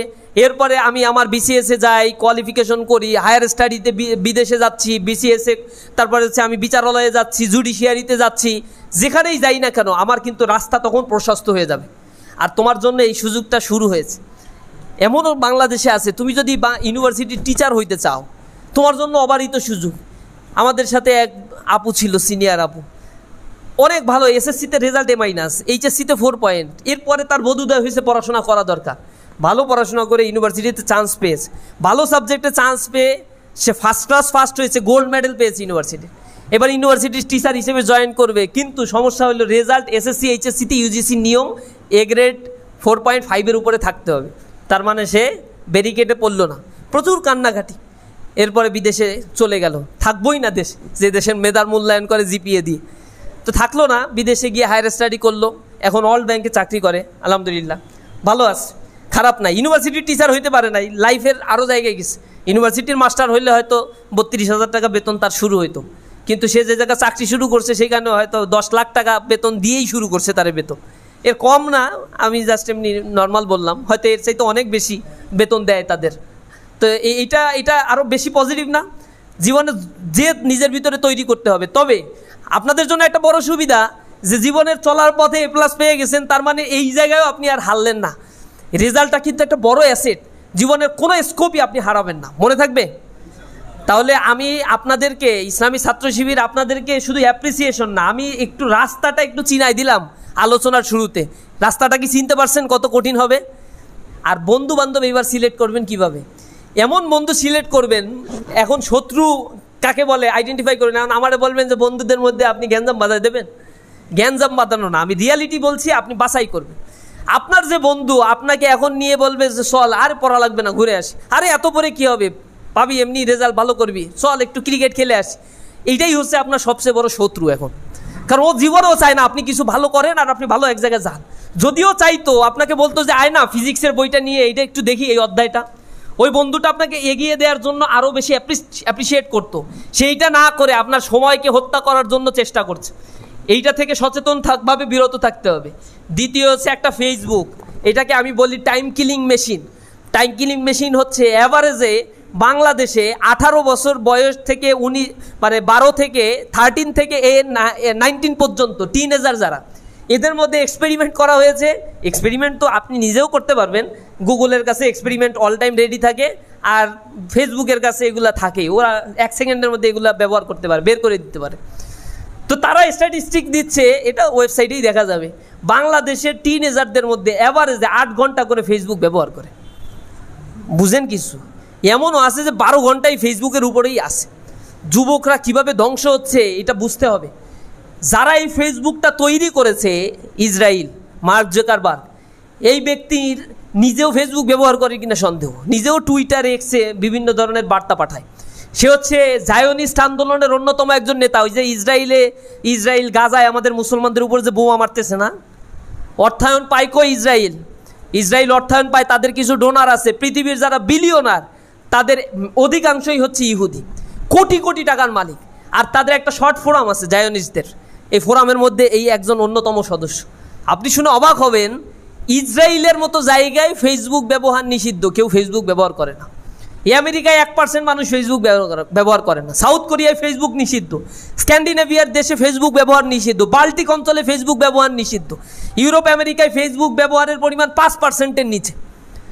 আর ফেসবুক বেশি ব্যবহার করা হচ্ছে বাংলাদেশ, শ্রীলঙ্কা, পাকিস্তান, ভারত, এই সাবকন্টিনেন্টে ফেসবুক ব্যবহারের পরিমাণ বেশি, এবং এই মার্কেটটাই ফেসবুকের মার্কেট দখল করে রাখছে তারা। কত সূক্ষ্মভাবে যুবকদেরকে নষ্ট করা হচ্ছে। টিকটক ভিডিও বানায়, লেখাপড়ার খোঁজ নাই, টিকটক দিয়ে নাচতে নাচতে লাখ লাখ টাকা ইনকাম করে ফেলছে, টাকার পিছনে ছুটতেছে, মূল্যবোধ আর থাকছে না। ফলে তৈরি হচ্ছে ভয়ঙ্কর রকমের কিশোর গ্যাং, যাদের হাতে নিরীহ প্রাণ ঝরে যাচ্ছে। তাদের কারণে পিতামাতা আজকে অতিষ্ঠ হয়ে পড়েছে, সমাজ ব্যবস্থা আজকে বিকলাঙ্গ হয়ে পড়েছে। আপনি আপনার যৌবনের সবচেয়ে সুন্দর সময়গুলোকে যদি এইভাবে নষ্ট করে দেন, মরার আগে অবশ্যই সময়ের হিসাব দিতে হবে। প্রত্যেকটা সময়ের হিসাব আপনার কাছে নেওয়া হবে মরার পরে। আল্লাহ সূরা আসরের মধ্যে বলেছেন, ওয়াল আসরি, সময়ের কসম, ইন্নাল ইনসানা লাফি খুস, নিঃসন্দেহে প্রত্যেকটা মানুষই ক্ষতির মধ্যে ডুবে আছে। ইল্লাল্লাযীনা আমানু ওয়া আমিলুস সলিহাত, তবে যারা আমলে সলেহ করেছে আর ঈমান এনেছে, ওয়া তাওয়াসাউ বিল হাক্কি ওয়া তাওয়াসাউ বিস সবর, যারা হকের পথে আছে, ধৈর্য ধারণ করেছে, এই ক্যাটাগরির মানুষ ব্যতীত আর সবাই ক্ষতির মধ্যে ডুবে আছে। এটা কার কথা? এটা সন্দেহ আছে এই কথার মধ্যে, মানে নাও হইতে পারে, আমি জাস্ট এমনি বললাম নাকি। এই সন্দেহ পোষণ করলে ঈমান থাকবে? কাফের হয়ে যাবে, সে ডাক্কা কাফের, সে মুসলমানই থাকে না। আল্লাহ কসম করে বলছেন, সময়ের কসম করে বলি, তোমরা সবাই ক্ষতির মধ্যে ডুবে আসো, 4 ক্যাটাগরির মানুষ বাদে। কারণ মানুষেরা তাদের সময়গুলোকে অপব্যবহার করবে, সম্পদ অর্জনের পেছনে পিছনে ছুটতে থাকবে। সুতরাং এই জায়গা থেকে চরম সতর্কতা আমাদের অবলম্বন করতে হবে। এই টাইম কিলিং মেশিনের কাছে যাওয়া যাবে না। যারা কন্টিনিউয়াসলি এই ফেসবুক এবং গেমে আসক্ত, তাদের মস্তিষ্কে স্ক্যান করেছে আমেরিকার একদল গবেষক। তারা বলেছে যারা মাদকাসক্ত হয় তাদের মস্তিষ্কের যে গড়ন, একই রকমের গড়ন তৈরি হয় যারা এই ইন্টারনেট, ফেসবুক এবং গেমে আসক্ত হয়ে পড়ে। এটাকে তারা ডিজে হিসেবে আখ্যায়িত দিয়েছে এবং এইটার জন্য আলাদা সার্জন তৈরি হচ্ছে যারা এইগুলোর চিকিৎসা দিয়ে থাকে। এখন কল্পনা করতে পারেন আমাদের এই সাবকন্টিনেন্টে এই রকম মানুষের পরিমাণ দিন দিন বেড়ে যাচ্ছে, অনেক বেড়ে যাচ্ছে। আর যুবকদের ভিতরে এই জিনিসটা এখন ভাইরাস আকার ধারণ করছে। আমরা মেধাবীরা এই থেকে সতর্ক থাকবো না? কি থাকার ইচ্ছা নাই? এইসব আপনি রমরমা বিষয়গুলো না বলে আপনি কি সব এইসব বলেন? এইসব বলতেছি রে ভাই, আপনারা যদি সতর্ক না হন আমার কিছু যায় আসে? আমার 4 আনা পয়সার ক্ষতিও নাই, 4 আনা পয়সার লাভও নাই। ক্ষতিটা হচ্ছে মুসলিম উম্মাহের, ক্ষতিটা হচ্ছে আপনার বাবা মার, ক্ষতিটা হচ্ছে আপনার নিজের জীবনের। এত সোনালি একটা সময়, স্টুডেন্ট লাইফকে বলা হয় student life is the golden season of your life. তোমার জীবনের সবচেয়ে স্বর্ণালী সময় হচ্ছে এই ছাত্র জীবন। যদি এই স্বর্ণালী সময়টাকে তুমি কাজে লাগাতে পারো, তোমার জীবন ফুলে ফলে সুশোভিত হয়ে পড়বে। আমরা বলি জীবনে অনেক বড় হতে হবে। অনেক বড় হওয়া মানে অনেক লম্বা হওয়া না। অনেক বড় হওয়া মানে আমাদের সোসাইটি যেভাবে বুঝে অনেক টাকা পয়সার মালিক হওয়া, এটাকে আমরা অনেক বড় হওয়া বলি না। ইসলামী ছাত্র শিবির অনেক বড় হওয়া বলতে বোঝাই হচ্ছে মনুষ্যত্বর দিক থেকে সমাজ ব্যবস্থায় আমি অনবদ্য অবদান রাখবো, এটাকে আমরা বড় হওয়া বলি। কিন্তু আমাদের শিক্ষা ব্যবস্থা যেটা শিখায়, অতে অজাগরই আসছে তেরে, আতে আমটি আমি খাবো পেরে, রস্যইতে ইঁদুর ছানা ভয়ে মরে, দীর্ঘইতে ঈগল পাখি যাচ্ছে উড়ে, এগুলো শিখায় না? কারণ আতে আমটি আমি খাবো পেরে যখন সে পড়ে, তখন এই জায়গার থেকে স্কুলে যাওয়ার সময় কার গাছের আম একটা ছিঁড়ে নিয়ে চলে যায় হিসাব আছে। এরপরে গিয়ে আবার গল্পও করে, অমুকের গাছের আম ছিঁড়ে আসছে, আরও 2টা আম আছে, যাওয়ার সময় আবার ছিঁড়ে নিয়ে যাও। এবার বন্ধু 2জন বলে আমিও যাবো, চল আম ছিঁড়ে বানায় খাই, ভর্তা করে খাই। কি সুন্দর শিক্ষা ব্যবস্থা আমাদের শিখাচ্ছে। যখন এখানে আমরা বলি যে না এরকম পড়ানো যাবে না, শিক্ষা মানুষের হারমোনিয়াস ডেভেলপ করে। শুধু হারমোনিয়াস ডেভেলপ নয়, এডুকেশন সিস্টেমের মূল উদ্দেশ্য হচ্ছে মিল্টনের ভাষায় education is the harmonious development of body, mind and soul. সব কিছুর একটা উৎকর্ষতা সাধিত হবে। এডুকেশনের মূল উদ্দেশ্য এই না only two earning money, only to leading a luxurious life. It's not the purpose of education. Education will enlighten your mind. That is the purpose of education. এডুকেশনের সিস্টেমটাই হচ্ছে মানুষের মনোজগতের উৎকর্ষতা সাধন করে, মানুষ আর অমানুষের মধ্যে পার্থক্য সৃষ্টি করে। গরু ছাগলের ক্ষেত্রে বলা হয় না যে গরু আর অগরু, ছাগলের ক্ষেত্রে বলা হয় না ছাগল আর অছাগল, একমাত্র মানুষের ক্ষেত্রে ব্যবহার করা হয় মানুষ আর অমানুষ। কেন? গরুও তো একটা প্রাণী, ছাগলও তো একটা প্রাণী, মানুষও তো একটা প্রাণী। তো মানুষের ক্ষেত্রে অমানুষ শব্দটা ব্যবহার করতে হয়, ছাগল গরুর ক্ষেত্রে করতে হয় না, কারণ ছাগল গরুর যা করার তাই করে, এর বাইরে তারা আর কিছুই করে না। আর মানুষের যা করা দরকার এটা সে মোটেও করে না। এটা গরুর কি দায়িত্ব, মায়ের পেট থেকে বের হওয়ার পরে ওই গরু লাভ টাপ দিয়ে ও শিখে নেয় কি করতে হবে। একটা হাঁসের কি দায়িত্ব, জন্মগ্রহণ করার পরে বুঝে নেয় যে আমাকে কিভাবে ডাকতে হবে, কিভাবে আমাকে সাঁতার কাটতে হবে, শিখে নেয়। আর একটা মানুষ সে বড় হওয়ার পরে 2.5 বছর লাগে তার কথা বলতে, তার হাঁটতে, তাকে হাত ধরে শিখাইতে হয় কিভাবে খেতে হয়, তাকে আচরণ শিখাতে হয়, তাদের ভাষা শিখাতে হয়, কত কিছু একটা মানুষকে শিখাতে হয়, ভদ্রতা, নম্রতা, আচার ব্যবহার। এই মানুষকে আল্লাহ রাব্বুল আলামিন এই জন্য বলেছে খুলিকাল ইনসানা দাঈফা, মানুষকে আমি সৃষ্টি করেছি খুবই দুর্বল করে। মানুষকে অনেক কিছু শিখে শিখে শিখে শিখে জীবনের শেষ পর্যন্ত তাকে শিখতে হয়। এই মানুষগুলো যেন অমানুষ না হয়, এইটাই হচ্ছে এডুকেশনের মূল উদ্দেশ্য। আমাদের সমাজ ব্যবস্থায় এই শিক্ষা আমাদের ভালো কিছু দিতে পারছে না। যত বড় শিক্ষিত হয় তত বড় দুর্নীতিবাজ হয়। বাংলাদেশে শিক্ষার পরিমাণ দিন দিন বাড়ছে না কমছে? স্বাধীনতার পরে বাংলাদেশের যে শিক্ষার হার ছিল 10%, আর এখন যে হার 70%-এর উপরে বা 80%, এটা কি কম না বাড়ছে? আচ্ছা, বাংলাদেশে কি দর্শনের পরিমাণ বাড়ছে না কমছে? এটা তো আপনাদের কাছে তথ্য নয়, আমার কাছে তথ্য আছে। আপনারা যা বলছেন সঠিক, কিন্তু তথ্য জানেন না। দর্শনের পরিমাণ বাড়ছে, ছিনতাইকারীর পরিমাণ বাড়ছে, সুদখোরের পরিমাণ বাড়ছে, জেনাখোরের পরিমাণ বাড়ছে, টাকা পাচারকারী পরিমাণ বাড়ছে, সম্পদ লুণ্ঠনকারীর পরিমাণ বাড়ছে, মারামারি কাটাকাটি বাড়ছে, নিউক্লিয়ার ফ্যামিলির পরিমাণ বেড়েছে, এরপরে মাদকাসক্তির পরিমাণ বেড়েছে, এরপরে ওই যে বৃদ্ধাশ্রমের পরিমাণ বেড়েছে, এরপরে পরকীয়ার পরিমাণ বেড়েছে, সন্তান হত্যাকারীর পরিমাণ বেড়েছে। তো শিক্ষার সাথে সাথে এইগুলো বাড়ার কথা। যত শিক্ষিত হয় তত বেশি মাদকাসক্ত হওয়ার কথা। মাদক কি ভালো জিনিস? যে মাদক গ্রহণ করে সে নিজে বলবে এটা ভালো জিনিস, তার বাপ মা বলে এটা ভালো জিনিস, তার সমাজের কেউ বলে ভালো জিনিস, এটা খারাপ জিনিস, সে নিজেও জানে এটা খারাপ জিনিস, তারপরেও এই কাজটা শিক্ষিত সমাজের মানুষেরা এই কাজটা করে যাচ্ছে। তার মানে শিক্ষা আসলে মানুষ তৈরি করতে পারছে না, শিক্ষা যন্ত্র বানাচ্ছে। আর এই যন্ত্র আমেরিকায় বানিয়েছে, এই যন্ত্র আমাদের পার্শ্ববর্তী চায়নায় বানিয়েছে, সাউথ কোরিয়ায় বানিয়েছে। তারা উৎকর্ষতা সাধন করতে সক্ষম হয়েছে, কিন্তু যন্ত্র তৈরি হওয়ার কারণে পরিবার তাদের নাই, সামাজিকীকরণ নাই। তাদের সন্তান জন্মগ্রহণ করে, ফিনল্যান্ডের হিসাব নিয়ে দেখবেন সেখানে 83% সন্তান জন্মগ্রহণ করে, but they don't know who is their father. পিতৃ পরিচয়হীন যারও সন্তান জন্মগ্রহণ করে 83%। বাল্টিক অঞ্চলের অবস্থা একই। খোদ আমেরিকায় 46% সন্তান জন্মগ্রহণ করে যে জানে না তার পিতার পরিচয়টা কি। ইসরায়েলেরও এই একই অবস্থা। তো এই জায়গাগুলোতে যখন পিতৃ পরিচয়হীন সন্তানের জন্ম হচ্ছে, এটা তাদের জন্য একটা ব্যাড রেকর্ড না? পৃথিবীর সামনে তারা একটা আদর্শ তৈরি করছে যে আমরা স্মার্ট, আমাদের কাছে গণতন্ত্র আছে, আমরা হচ্ছে সভ্য জাতি, আমরা হচ্ছে মডার্ন আধুনিক, তোমরা ব্যাকডেটেড, আমাদের কাছ থেকে আসো শেখো। যখন এখন মানুষ বলবে যে তোদের তো পিতার পরিচয়েরই ঠিক নাই, তোদের কাছ থেকে কী শিখবো, তখন তারা আমাদের বলার আগেই নিজেরা একটা জিনিস আবিষ্কার করে নিছে, স্মার্টনেস বলে এটাকে, সিঙ্গেল মাদার কনসেপ্ট। পিতার পরিচয় লাগবে না, তোমার মায়ের পরিচয় হলেই হবে। স্কুল কলেজ ইউনিভার্সিটিতে মায়ের পরিচয়ে তুমি বড় হইতে পারবা, তোমার বাবার পরিচয় লাগবে না। এটাকে তারা সিঙ্গেল মাদার কনসেপ্ট বলে। আবার বলে সাহসী মা, সাহসী ভূমিকায় অবতীর্ণ হয়েছে, সে একাই তার বাবা এবং মা দুইটাই। ওই সন্তান যখন একটু বড় হয় তখন বুঝে তার মায়ের চরিত্রটা আসলে কি, সে কী ধরনের সন্তান। তো ওই সন্তানের কাছ থেকে কি আশা করা যায়? সেও বড় হলে এরকমই করে, সংসার আর তৈরি করে না, যত্রতত্র গিয়ে যৌন চাহিদা পূরণ করে, সন্তান উৎপাদন করে, জন্ম দেয়, বাবার পরিচয় জানে। এটা জাহেলিয়া, জাহেলি যুগে এইরকম চরিত্র চলতো।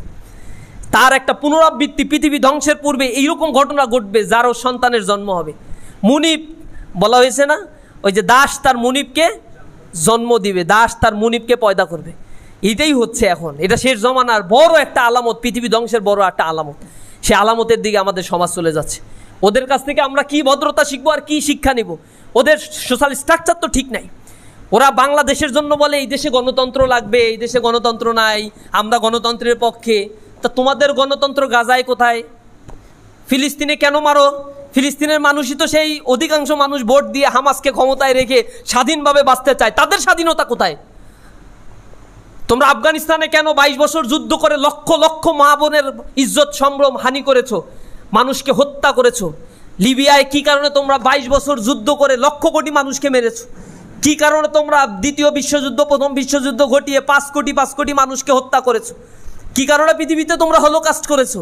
কি কারণে তোমরা কোল্ড ওয়ার করে পৃথিবীকে চরম দুর্ভিক্ষের মধ্যে নিয়ে গিয়েছো? রুয়ান্ডায় কেন তোমরা গণহত্যা করে 30 লক্ষ মানুষকে বেয়নেট দিয়ে খুঁচিয়ে মেরেছো? ইন্দোনেশিয়ায় কেন তোমরা গণহত্যা করেছো? এইগুলার কোনো জবাব তাদের কাছে নাই। এরা সুবিধাভোগী। যেখানে গণতন্ত্র বলে সুবিধা পাওয়া যায়, এখানে ব্যবসা করা যাবে, সেখানে গণতন্ত্র বলে। যেখানে অস্ত্র বিক্রি করতে হবে, সেখানে গণতন্ত্র হত্যা করে, মানুষ খুন করে, ট্যাঙ্ক পাঠায়, মানুষের স্বাধীনতা কেড়ে নেয়। এগুলো জারজ সন্তানদের দ্বারাই সম্ভব, ভালো মস্তিষ্কের মানুষদের দ্বারা এগুলো সম্ভব। মুসলমান তাদের অস্তিত্ব ভুলে গিয়ে যখন পশ্চিমা আকাশ সংস্কৃতির দিকে ঝুঁকে গেছে, ফেসবুকের মাধ্যমে ওটিটি প্ল্যাটফর্ম দিয়ে নিজের নৈতিকতাকে বিসর্জন দিচ্ছে, তখন এ জাতি আর কিছু অবশিষ্ট এ জাতির কাছে নাই। এ জাতি এখন তলানিতে নেমেছে। এই মুসলমানদের দ্বারা সম্ভবত এমন কাজ হচ্ছে যে কাজগুলো মুসলমানদের দ্বারা করা মোটেও শোভনীয় নয়। ঘুষ খাওয়া মুসলমানদের কাজ না, জেনা করা মুসলমানদের কাজ না, সুদ খাওয়া মুসলমানের কাজ না। মুসলমান সন্তান ইচ্ছা করে ঘুষ খায়, আবার এটা প্রশান্তিও লাভ করে। অথচ আল্লাহ রাসূল বলেছে যে ঘুষ খায়, যে নেয়, যে দেয়, সবাই সমান অপরাধী। আপন মায়ের সাথে জেনা করার সমান অপরাধের কথা এটা বলা হয়েছে। নাউজুবিল্লাহি মিন যালিক। এরপরেও মুসলমানের সন্তানেরা এ থেকে নিবৃত হয়।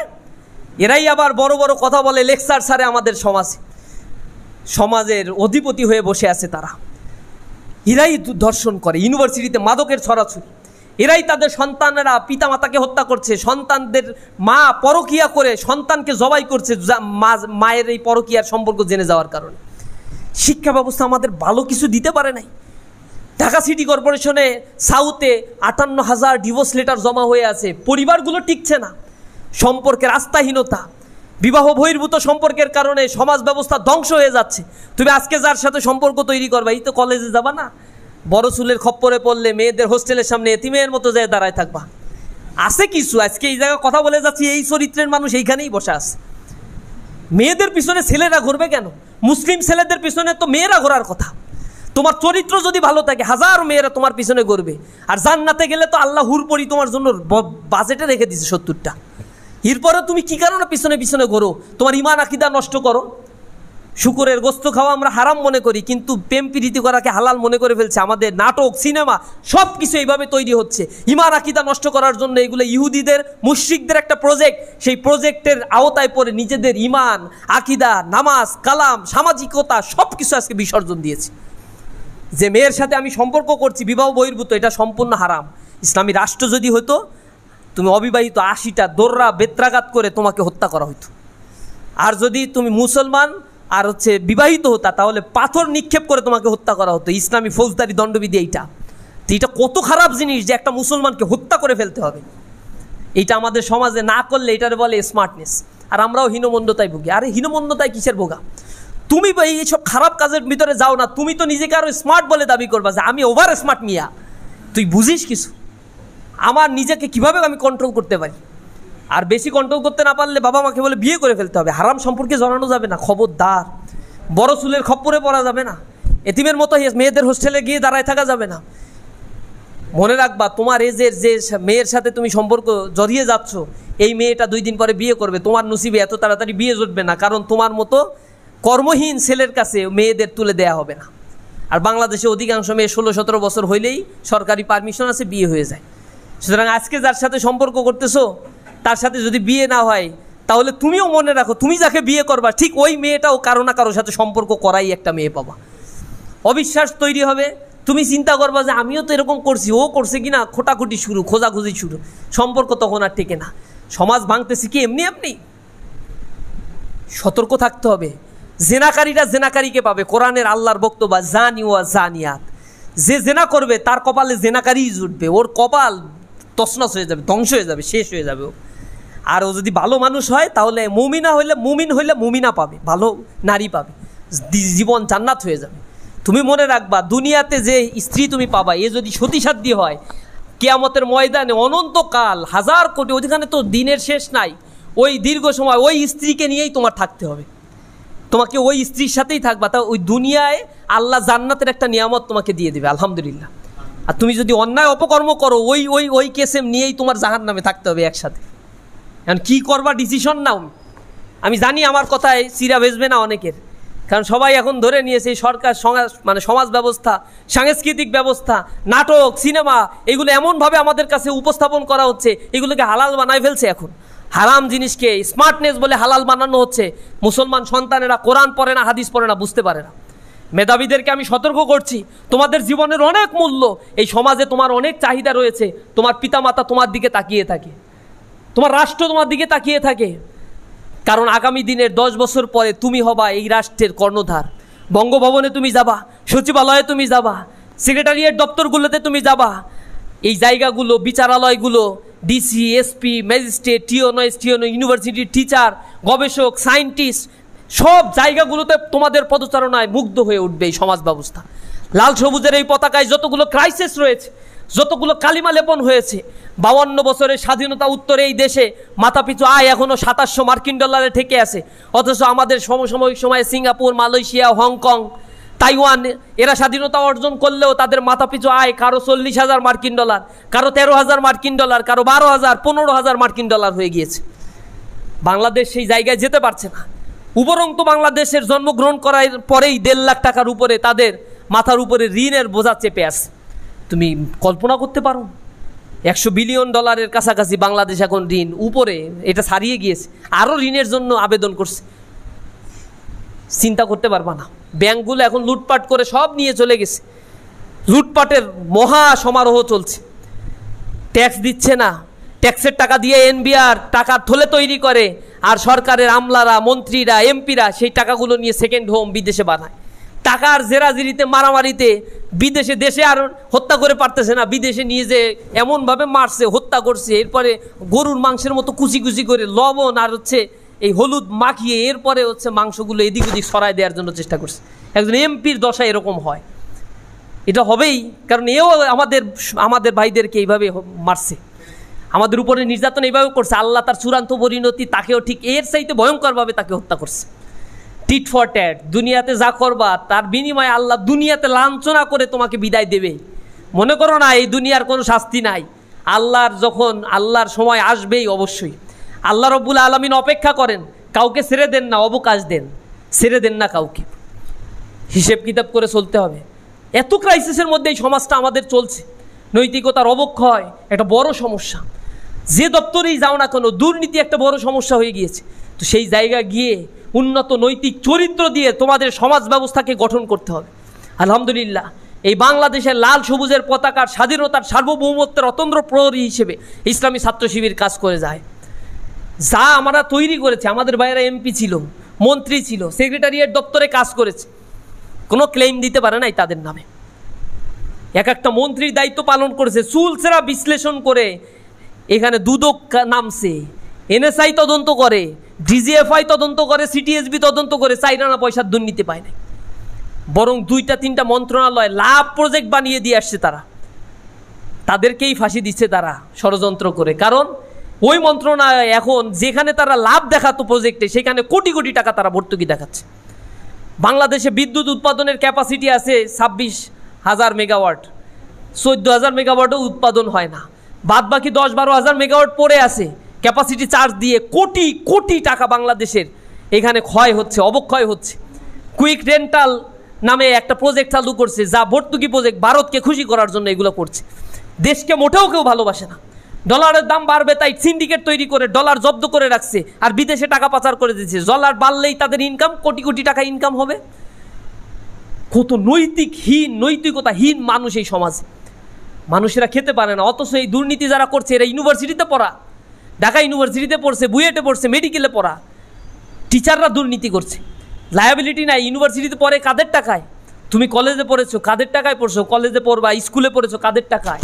এনবিআরের আয় করা টাকা, যে ট্যাক্সগুলো জনগণ দিতে বাধ্য থাকে, সবাইকে দিতে হয়। একটা কুলি মজুরের টাকায়ও তুমি পড়াশোনা করছো, তোমার মাথায় থাকা উচিত সেইটা। আমি ইউনিভার্সিটিতে পড়ছি, মাসে আমার কাছ থেকে 26 টাকা বেতন নিত। তো আমি তো বলতাম যে এটা দিয়ে আমার তো এসির বেতনও হয় না, যে 38 জনের জন্য যে এসি, যে ডেকোরেশন, যে ল্যাব তৈরি করে রাখছে, আমাদের কাছ থেকে যা বেতন নেন তা দিয়ে পত্রিকার টাকাটাও হয় না। কারণ আমাদের পত্রিকা পড়ার জন্য 14-15টা পত্রিকার নেওয়া হতো, এ টাকাও হয় না আমাদের কাছ থেকে জানে। তাহলে এত বড় প্রতিষ্ঠান চলে কিভাবে? একজন মাস্টারের বেতন দিতে হয় 1 লাখ 1.5 লাখ টাকার উপরে, কিভাবে চলে? চলে হচ্ছে সব ওই ট্যাক্সের টাকা, বাজেট হয় শিক্ষা খাতে, তাই দিয়ে হচ্ছে আমাদের লেখাপড়া চলে। আমাদের সেই কৃতজ্ঞতা বোধ কিন্তু এই নিচের লেভেলের মানুষের কাছে থাকে না। মেধাবীদের এই কৃতজ্ঞতা বোধটা তৈরি করতে হবে। সমাজের যেখানেই যাই, অন্যায় করব না, ঘুষ খাবো না, জেনাকার হব না, তাহলে মরে যাওয়ার পরেও মানুষেরা আমাদের জন্য দোয়া করবে। তুমি তো সম্পদের পাহাড় করে সম্পদ নিয়ে পৃথিবী থেকে চলে যেতে পারবা না। এই পৃথিবীর একটা সময় তোমার জন্য বেঁধে দেওয়া হয়েছে, যখনই তোমার জন্য সময় শেষ হয়ে যাবে, এই পৃথিবীর আলো বাতাস থেকে তোমাকে বিদায় নিয়ে চলে যেতে হবে। প্রিয় ভাইয়েরা, আমি সর্বশেষ তোমাদের উদ্দেশ্যে বলতে চাই, আমাদের এই দুনিয়ার জিন্দেগিতে যে সংবর্ধনার আয়োজন ইসলামী ছাত্র শিবির করেছে, আজকে A+ পেয়েছে, A গ্রেড ছাত্রদেরকে আমরা ডাকি নাই। সফল মানুষদেরকেই পৃথিবী ডেকে ডেকে নিয়ে আসে, স্মরণ করে। যারা ব্যর্থ হয়, ব্যর্থ মানুষদের তালিকা পৃথিবী কখনো করে না। গিনেস বুক অফ ওয়ার্ল্ডে সফল মানুষদের নামই লেখে, তাদের নামই জপে, পৃথিবীর নেতৃত্ব তাদের হাতেই থাকে। ব্যর্থ মানুষেরা পৃথিবীর অস্তিত্ব থেকে হারিয়ে যায়। তো আজকে যারা A+ পেয়ে এখানে এসেছো, তাদেরকেই আমরা ডেকেছি। আজকে যারা A+ পায়নি, তাদের অনেককে তাদের বাবা মা হয়তো আক্ষেপ করে, তার শিক্ষকেরা আক্ষেপ করে বলেছে, তোকে বলছিলাম পড়তে, তুই পড়িস নাই। আজকে তার দশা হচ্ছে এই A+ পাইস নাই, তাকে লাঞ্ছিত করা হচ্ছে। সে নিজেও অনুতপ্ত যে আহারে, ওই সময় যদি আর একটু পড়তাম তাহলে রেজাল্টটা ভালো করতে পারতাম। রেজাল্টটা তার ভালো হয়নি। আজকে যারা A+ পেয়ে এসেছো, তাদেরকে যেভাবে আজকে সংবর্ধনা দেওয়া হচ্ছে, এটা তো কিছুই না। তারপরেও ডেকে যে সংবর্ধনা দেওয়া হচ্ছে, সম্মানিত করা হচ্ছে, তোমাদের চোখে আমরা আগামীর বাংলাদেশ লাল সবুজের এই পতাকাকে দেখতে পাই। মুসলিম উম্মাহের নিরাপত্তা তোমাদের হাতে আমরা দেখতে পাই। আমরা বিশ্বাস করি এদেশের স্বাধীনতার সার্বভৌমত্বকে টিকিয়ে রাখার জন্য, ছোট্ট একটি মুসলিম এই দেশটাকে নিয়ে স্বপ্ন দেখার জন্য আমাদের মতো মানুষরাই আগামীর বাংলাদেশকে বিনির্মাণ করতে পারবে ইনশাআল্লাহ। সুতরাং এই যে সংবর্ধনা দুনিয়াতে আজকে দেওয়া হচ্ছে, এটা চূড়ান্ত সংবর্ধনা না।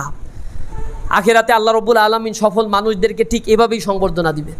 সেদিন দুই শ্রেণীর মানুষ তৈরি হবে। এক শ্রেণী সফল কাম হবে, যাদেরকে জান্নাতের ঘোষণা দেওয়া হবে।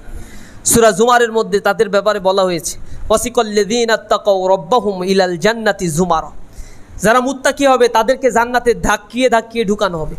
হাত্তা ইযা জাউহা ওয়া ফুতিহাত আবওয়াবুহা ওয়া ক্বালা লাহুম খাজানাতুহা সালামুন আলাইকুম তিবতুম ফাদখুলুহা খালিদিন। তাদেরকে বলা হবে, আজকে তোমরা এখানে প্রবেশ করো। লাল গালিচা সংবর্ধনা তাদের দেয়া হবে। ফেরেশতারা দুই পাশে সারিবদ্ধভাবে দাঁড়িয়ে থাকবে। তারা সালাম জানাবে, অভিবাদন জানাবে, ফুলেল শুভেচ্ছা। ওয়াইলদানুম মুখাল্লাদুন বিআকওয়াবি ওয়া আবারিক ওয়া কাসিম মিন মাইন। সুন্দর সুন্দর চমৎকার চমৎকার বাচ্চারা সেখানে ফুলের ডালি নিয়ে, মধু নিয়ে, শরবত নিয়ে তোমাদেরকে ঘেরাও করে ধরবে, অভ্যর্থনা জানাবে। কত চমৎকার অভ্যর্থনা! ঢোকার সাথে সাথেই জান্নাতীরা বলবে যে এইখানেই থাকবো, আর সামনে আগাবো না। এত সুন্দর জিনিস ওর জীবনে কোনোদিন দেখে নাই, অন্তর কোনোদিন কল্পনাও করে নাই। ফেরেশতারা বলবে যে না, এটা তো আপনার জন্য না, সামনে চলেন, সামনে চলেন, এর চাইতেও ভালো জিনিস আপনার জন্য অপেক্ষা করছে। ও বলছে না, এর চাইতে ভালো জিনিস আর লাগবে না। বলছে না না, এর চাইতে ভালো জিনিস আছে, চলেন। ধাক্কে ধাক্কে তাকে নিয়ে যাওয়া হয়, অভিবাদন জানানো হবে। তখন তাদেরকে বলা হবে, সালামুন আলাইকুম তিবতুম ফাদখুলুহা খালিদিন। তোমার জন্য প্রশান্তি, আজকে তুমি এখানে প্রবেশ করো। দুনিয়াতে অনেক কষ্ট তুমি করেছিলা, তুমি অনেক কষ্ট করেছিলা। আল্লাহ রাব্বুল আলামিন বলছেন, সেদিন যাদের আমল নামা দেয়া হবে ইয়ামিন, তাদের ডান হাতে, ফাসাউফা ইউহাসাবু হিসাবান ইয়াসীরা, তাদের হিসাবগুলো সেদিন সহজ করা হবে। সে তার পরিবার পরিজনের সাথে সেদিন কিয়ামতে আনন্দে উৎফুল্লিত থাকবে। তার মানে বিনা হিসেবে তাকে জান্নাত দেওয়া হয়। আর কিছু লোকের কথা বলা হয়েছে, ওয়াসিকাল্লাযীনা কাফারু ইলা জাহান্নামা জুমারা, তাদেরকে জাহান্নামের দিকে ধাক্কিয়ে ধাক্কিয়ে নিয়ে যাওয়া হবে। যখন তারা জাহান্নামের দিকে ঢুকবে, জাহান্নামের কর্কশ ভাষার ফেরেশতারা তাদেরকে বলতে থাকবে, আলাম ইয়াতিকুম রাসূলুম মিনকুম ইয়াতলুনা আলাইকুম আয়াতি রাব্বিকুম ওয়া ইউনযিরুনাকুম লিকা ইয়াউমিকুম হাযা। আজকে কিসে তোমাকে এখানে নিয়ে আসলো? এখানে তো তোমার আসার কথা ছিল না। তোমাকে কি দুনিয়াতে কেউ সতর্ক করে নাই? আজকে এই কঠিন মুহূর্তে তোমাকে উপস্থিত হতে হবে, তোমাকে কি কেউ কিছু বলে নাই? এই যে আজকে ডেকে আমরা যে সতর্ক করছি, এই কথাগুলো দুনিয়াতে এইগুলো রেকর্ড হয়ে থাকবে। কিরামান কাতিবিনা ইয়ালামুনা মা তাফআলুন, সব রেকর্ড করে রাখছেন। এরপরে এগুলা সেদিন কিয়ামতের ময়দানে হাজির করা হবে। আমরা আজকে ছাত্র শিবির তোমাকে সতর্ক করছি, তুমি মানবা কি মানবা না এটা তোমার বিষয়। তখন তারা বলবে, ক্বালু বালা, হ্যাঁ আমাদেরকে করেছিল, কিন্তু আমরা দুনিয়াতে তাদের কথা শুনবো কি শুনবো না টেনশনে ছিলাম। একটা পর্যায়ে আমরা তো মারাই গেলাম, আমাদেরকে আপনি হেফাজত করেন। ফেরেশতারা তাদেরকে উপর করে টেনে হিঁচড়ে জাহান্নামের দিকে তাদেরকে নিক্ষেপ করবে। জাহান্নামের গোংরানি তারা শুনতে থাকবে। জাহান্নামের এই গোংরানি শুনে মানুষের হৃদকম্পন শুরু হয়ে যাবে, কলিজা ফেটে যেতে চাইবে, চৌচির হয়ে যেতে চাইবে। সেদিন তাদেরকে এই রিওয়ার্ড দেওয়া হবে, কারণ দুনিয়াতে তারা ভালো মানুষ ছিল না। আল্লাহ বলছেন, সেদিন যাদের আমল নামা অরা জহরিহি, পৃষ্ঠ দিয়ে দেয়া হবে, সেদিন তাদের অবস্থা, তারা মৃত্যুকে কামনা করবে, ধ্বংসকে তারা কামনা করতে থাকবে। কত অবস্থা তাদের জন্য হবে। তাদেরকে বলা হবে, দুনিয়াতে তোমরা খুব খারাপ কাজের মধ্যে লিপ্ত ছিলে, আজকে তাদের প্রতিফল তোমাকে দেয়া হচ্ছে। সুতরাং আমরা দুনিয়াতে এই যে সফল হয়েছি, ভালো লাগছে না? শিক্ষকদের দেখলে A+ পেয়েছি, রেজাল্টটা বলতে ভালো লাগে না? সবাইকে দেখলেই ভালো লাগে, সারা জীবন এই রেজাল্ট নিয়ে গর্ব করবেন আপনারা। তো জান্নাতি যখন হবেন তখন ওইখানে গিয়েও গর্ব করবেন যে আমি জান্নাতুল ফেরদাউসে আছি। তুমি কি জান্নাতুল মাওয়ায় আসো, না জান্নাতের অন্য কোন জান্নাতে আসো? আরে জান্নাতুল ফেরদাউস মানে সবচেয়ে মর্যাদাকর জায়গায় আমি আছি। আমার সাথে কে কে আছে জানো? হযরত মুহাম্মদ সাল্লাল্লাহু আলাইহি ওয়াসাল্লাম আছে, আদম আলাইহিস সালাতু ওয়াসসালাম আছে, ঈসা আলাইহিস সালাতু ওয়াসসালাম আছে, সব নবীরা আছে। এই তো প্রতিদিন খাই দাই ঘুরি, দেখা করি, কত মজা। সেই মজার জায়গায় যেতে গেলে ইমানটাও সে পাকাপোক্ত করতে হবে, সেখানেও উন্নত হতে হবে, উন্নত চরিত্রের অধিকারী হতে হবে। হারাম কাজ করা যাবে না, 5 ওয়াক্ত নামাজ, কোরআন হাদিস ঠিক মতো পড়তে হবে, জীবনের দর্শনগুলো বুঝতে হবে। আমরা অল্প সময়ের জন্য পৃথিবীতে আসি, আবার এই পৃথিবী থেকে আমাদেরকে বিদায় নিয়ে চলে যেতে হবে। অল্প সময়ে প্রচুর কাজ আমাদেরকে করতে হবে, আমল ঠিক করা, নৈতিকতা ঠিক করা। এজন্য একজন দার্শনিক বলেছিল, when money is lost, nothing is lost. When health is lost, something is lost. But when character is lost, everything is lost.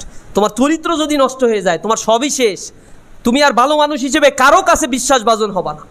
কিন্তু তোমার স্বাস্থ্যহানি হলে এটা আবার রিকভার করা যায়। অর্থ গেলে তো কিছুই যায় না, আসলে জ্ঞানটাই হচ্ছে সর্বোত্তম।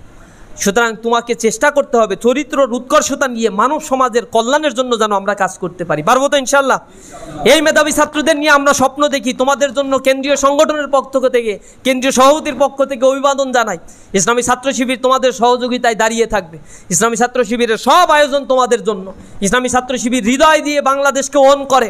ইসলামী ছাত্র শিবিরের প্রত্যেকটা দায়িত্বশীল প্রত্যেকটা ছাত্রকে ওন করে, তাদের দিনী ভাই হিসেবে মনে করে এবং প্রত্যেকের উন্নত জীবন, চমৎকার একটি লাইফস্টাইল, পৃথিবীকে চেনার জন্য সকল রাস্তা ইসলামী ছাত্র শিবির তাদের জন্য তৈরি করে দিতে চায়।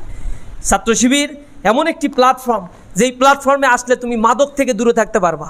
এটা এমন একটি প্ল্যাটফর্ম, যে প্ল্যাটফর্মে আসলে তুমি নৈতিকতা বোধ সম্পন্ন মানুষ হবা, দর্শন থেকে দূরে থাকতে পারবা। সামান্য একটা সিগারেটও ইসলামী ছাত্র শিবিরের একটা কর্মীও গ্রহণ করে না। এই সমাজ ব্যবস্থা এটা কল্পনা করা যায় না, যেখানে শিক্ষকেরা মাদকাসক্ত। ইউনিভার্সিটিগুলোতে নারীদের শ্লীলতাহানি করা হয়, শিক্ষকদের বিরুদ্ধে ইউনিভার্সিটির ছাত্ররা মানববন্ধন করে, মিছিল করে। ছাত্র শিক্ষকের ভিতরে সম্পর্ক তো এরকম হওয়ার কথা না।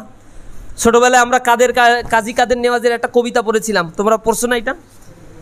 শিক্ষকের মর্যাদা। সেখানে কি পড়েছো? শিক্ষক মৌলবী।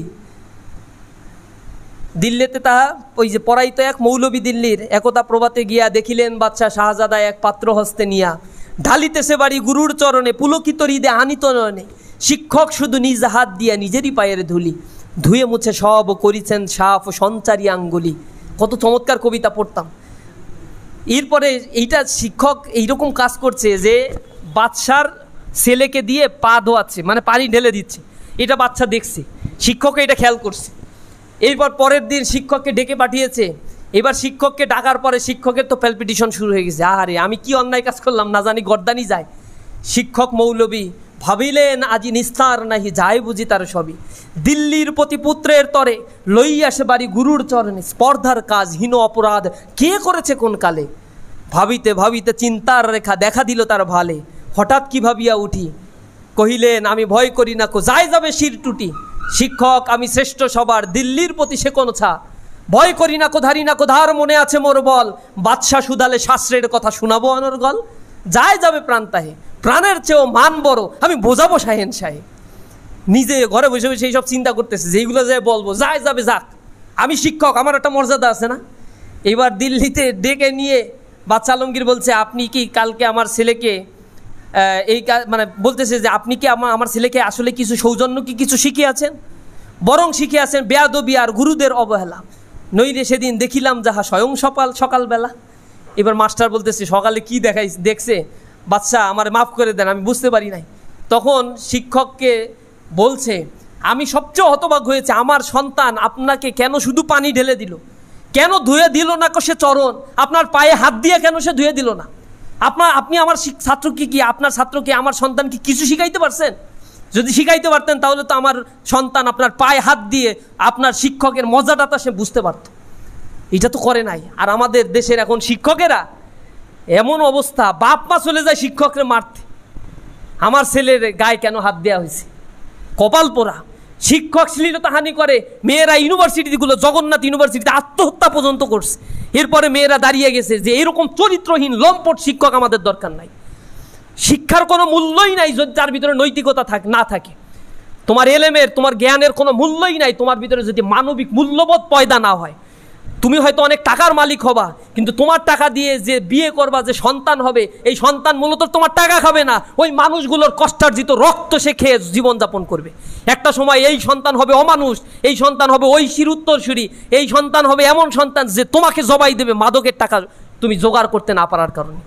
Be careful, B conscious. ইসলামী ছাত্র শিবির এই জীবন দর্শনটাই তোমাকে শিখাতে চায়, তোমাকে এই বোধটুকুই তোমার ভিতরে জাগ্রত করতে চায়। আমরা একটা সমাজ, এমন সমাজ আমরা চাই যে সমাজ হবে সুশীতল ইসলামী সমাজ, যে সমাজে মারামারি কাটাকাটি থাকবে না।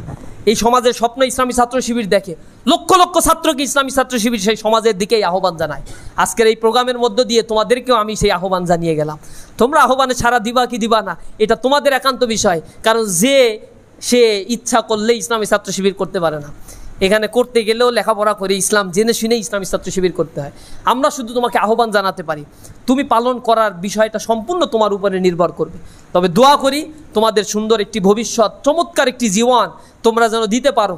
এই লাল সবুজের এই দেশটা যেন তোমাদের দ্বারা উপকৃত হয়, সকল কালিমা যেন আমাদের কাছ থেকে মুছে যায়, আমরা যেন সুন্দর একটি ধরনী গঠন করতে পারি। সর্বশেষ সুফিয়া কামালের একটা কবিতার লাইন দিয়েই শেষ করি। তোমাদের ঘরে আলোর অভাব কবু নাই হবে আর, আকাশ আলোক বাঁধিয়ানি দূর করিবে অন্ধকার। শস্য শ্যামলা এই মাটি মার অঙ্গ পুষ্ট করে, আনিবে অটুট স্বাস্থ্য সবল দেহ মন ঘরে ঘরে। তোমরা আনিবে ফুল ও ফসল পাখি ডাকা রাঙা ভোর, জীবন করিবে মধুময় প্রাণে প্রাণে প্রীতি ডোর। আল্লাহ রাব্বুল আলামিন আমাদেরকে সেভাবেই তৈরি করুক। আসসালামু আলাইকুম ওয়া রাহমাতুল্লাহ।